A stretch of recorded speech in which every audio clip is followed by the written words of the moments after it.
what's left are really hard issues which are not really revolving per se around market access. They have to do with, helping farmers. They have to do with kind of different types of agricultural support programs. They have to do with very difficult and sensitive issues. So I think that's really where we are in terms of does it matter. I think on the one hand you can argue it really doesn't matter in terms of, the system seems to be working quite well. The dispute settlement system is still working.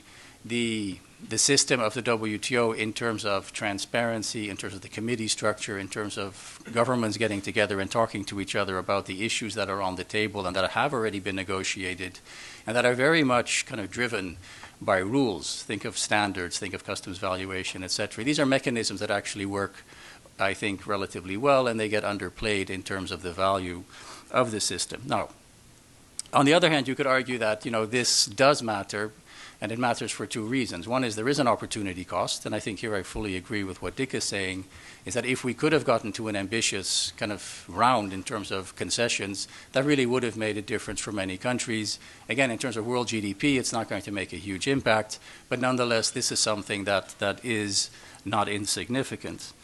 The big uncertainty is, what happens if this thing keeps on dragging on and the WTO is not seen to be able to deal with kind of its traditional agenda when there is a huge kind of non-traditional agenda in terms of policies that are on the table. And this goes all the way from exchange rate types of management to how do you deal with climate change and the interface between trade policy and climate change, the whole subsidy agenda. And